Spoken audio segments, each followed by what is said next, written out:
he's kind of reaching the twilight of his career. He's been talking about retirement soon, and so it's pretty much now or never.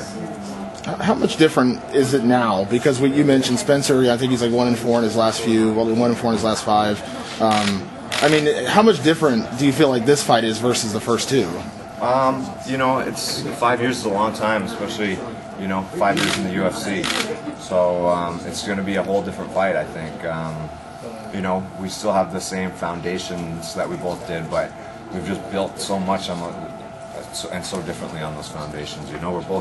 There's definitely going to be an element of striking to this fight with both of us. We're both strikers. So, but I think it's going to be all those other aspects of mixed martial arts that makes this a very different fight. We know a lot changes in 5 years, but what does it say that there's still a lot of interest in this rematch, co-main event on a card like this, to do this way when maybe, a lot of people that maybe weren't around 5 years ago, but there's still a lot of interest in this rematch. Yeah, these fights are the first two fights were very defining moments in my MMA career. I still feel that way about them, this far into it, and I think it's great that we're getting the trilogy and we're going to put this whole thing to rest, and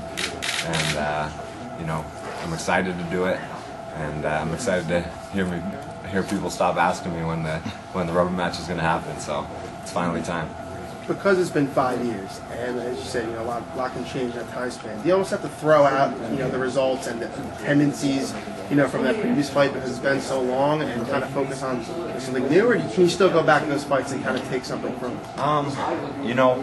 I definitely went back and watched those fights and studied those fights, but you can't put too much stock into them because we've both come so far and we've changed so much over the last 5 years. In terms of who we've been training with, who are, what our bodies are physically capable of doing at this stage. I feel a lot bigger, a lot stronger, and a lot faster than I ever did. So I think I'm coming into my prime right now, and I think he's kind of, like I said, reaching the twilight of his career. So I think that's a big factor in my favor in this fight. Is just my age compared to his. And then I've caught the first 2 times we fought. He had a lot more experience than I did, and I feel like I've caught up to him now, and that's going to make a big difference in this fight too. Losses are always hard, coming off one yourself. Was it more exciting to know that Spencer was going to be your next opponent as opposed to another guy, or would it not matter? Oh, definitely. I try not to dwell on losses too much. You just learn from them and move on. You can't. If you sit there and overthink the losses, you just end up beating yourself up. And so you're going to shorten your career and make yourself a lot more miserable if you do that. So, but getting this fight with Spencer was definitely it was a big moment for me, and I was pretty pumped when I found out that it was a done deal, it was signed, and I pretty much went immediately into the gym and started training. So I've had a long. I did my camp over a longer span of time this time, which allowed me to not have to push myself as hard through the last 8 weeks. And if I needed a day off, if I was feeling worn out, then I could take it. And I knew I wasn't going to be sacrificing, being in shape for the fight. So I really feel better going into this fight physically than I ever have in my life. And what are the differences training-wise? Since he is a familiar opponent, but yet, as we've all said, that time has gone by, so it is kind of like a new opponent, even though you fought him before. Well, the biggest factor is I don't have my coach Sean Tompkins in my corner for this one. That's definitely something that I've had to struggle with, and but I think it's been this is my second camp without him, and it's definitely been a lot easier than the first one. I found some new coaches. I've kind of settled into a new groove and a new rhythm, and I feel confident. I feel I've started a new strength and conditioning program. I've started I'm eating better. I'm sleeping better. I'm just a lot more relaxed going into this one than I feel like I have been in a long time. How much has it brought the team together? When Sean passed, he was a guy that a lot of us not only considered a great trainer, but a friend. He was family to his fighters. It was Team Tompkins to everybody.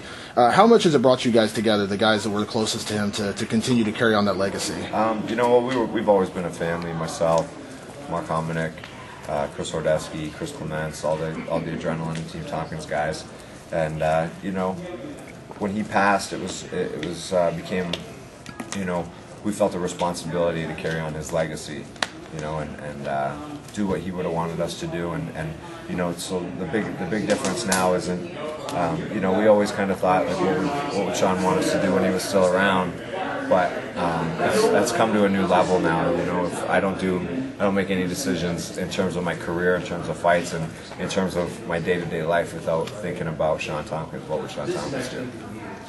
Is there a lot of pressure on both of you for this third fight, just the way the first two win and now they're such a story for the UFC? There's always pressure. It's the UFC. It's the you know, we got a co-main event spot or a semi-main event, and you know, there's a lot more eyes on us, maybe because the first two were such epic fights, but it's always pressure, man. It doesn't really feel much different to me. Talking pressure from the fans of sort, they're expecting so much from both of you guys just because of the way the first two went down, and that you have to go out there and try to deliver. Because I'm sure they have in their minds that they're expecting you guys to go crazy. Yeah, you know, I know the fans are expecting another, you know, drag-out war in this one, but I expect to go out there and implement my game plan. If it, you know, the thing is, me and Spencer, it seems like, you know, you put us in a cage together, it's a recipe for fireworks, no matter what we do, no matter what our game plans are. So I'm sure it's going to be an exciting fight, but I don't plan it to be, you know, a 3-round war that's going to be, you know, a razor-thin decision. I'm going out there to beat him. I'm going out there to outclass him and make him, and show the world the improvements I've made in the last 5 years. Go ahead. Have you thought about where, you know, considering that first fight, you know, one of the best in UFC history, have you thought about at all what, you know, a finish or another, you know, epic, you know, 3-round fight in this, where it would put you guys, you know, as far as history goes? Have you had time to kind of think about that at all?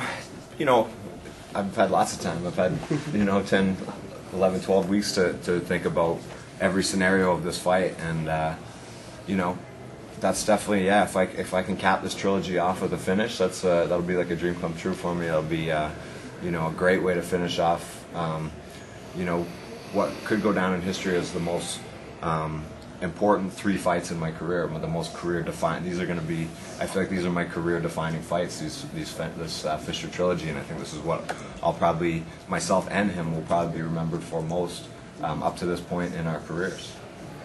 With the division being so goofy right now and clogged up for the last couple of years, obviously you're probably not in a position where you're thinking title picture right this second, but you win on Friday, all of a sudden you've got 5 in your last 7. Are you at a point where you're thinking about stringing together 2 or 3 more, and then this time next year maybe you're in the title picture? You know, I don't like to mark a date off on my calendar when I'm going to be in title contention. This division is so, like you said, so crammed up. There's so many guys that are within, you know, that are just a small margin between them.